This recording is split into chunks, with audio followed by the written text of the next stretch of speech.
وقالوا لن يدخل الجنہ، اور کہتے ہیں لن يدخل الجنہ، اور کہتے ہیں یہ یہودی اور عیسائی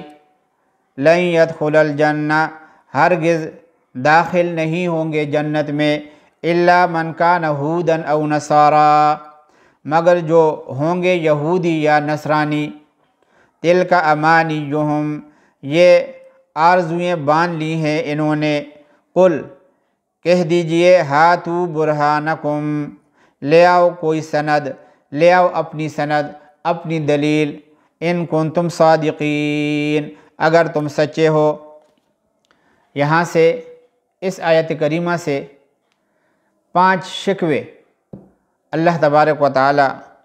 ذکر فرما رہے ہیں۔ ایک شکوہ تو یہ ہے کہ یہودی اور عیسائی یہ کہتے تھے کہ آخرت میں نجات صرف یہودیوں کی ہوگی، اور عیسائی کہتے تھے کہ آخرت میں جنت کے اندر صرف داخل جو ہے وہ عیسائی ہوں گے۔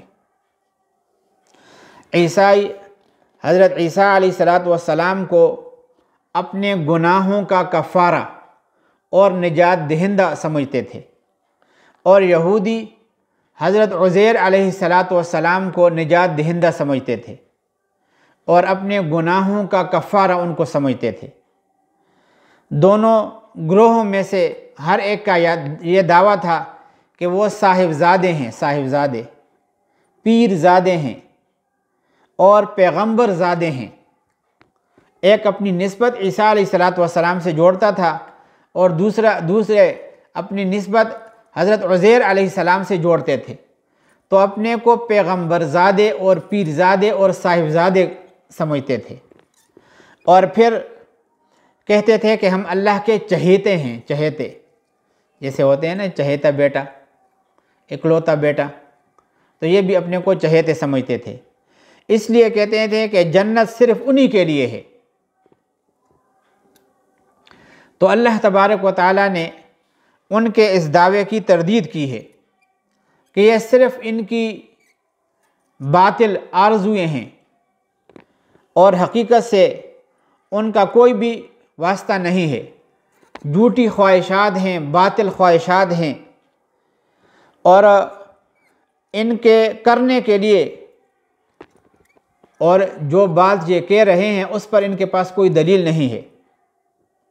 تو اللہ تبارک و تعالیٰ فرما رہے ہیں کہ اگر تمہارے پاس اپنے دعوے کے سلسلے میں کوئی دلیل ہو اور تم سچے ہو اپنی بات کے اندر تو کوئی دلیل پیش کر دو۔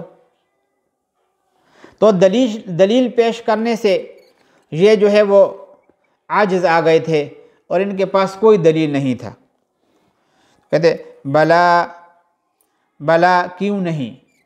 من اسلم، جس نے تابع کر دیا، وجہہ، اپنا منہ، وہو محسن،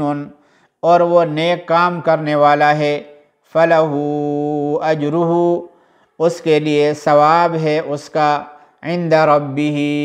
اس کے پروردگار کے پاس، ولا خوف علیہم، اور نہ کوئی ڈر ہے ان پر، ولا ہم یحزنون، اور نہ وہ غمگین ہوں گے، ان کو کوئی غم بھی نہیں ہوگا اور نہ ان کے اوپر کوئی خوف ہوگا۔ یہ ان کے لیے اللہ تبارک و تعالیٰ نے بتا دیا، جو نیک کام کرنے کے ساتھ ساتھ اپنا رخ جو ہے وہ اللہ تعالیٰ کے لیے کر لے تو اس کو جو ہے نا یہ سب کچھ اللہ تبارک و تعالیٰ عطا کریں گے۔ اللہ تبارک و تعالیٰ ان آیات کریمہ پر ہمیں عمل کرنے کی توفیق نصیب فرمائے۔ آگے جو آیت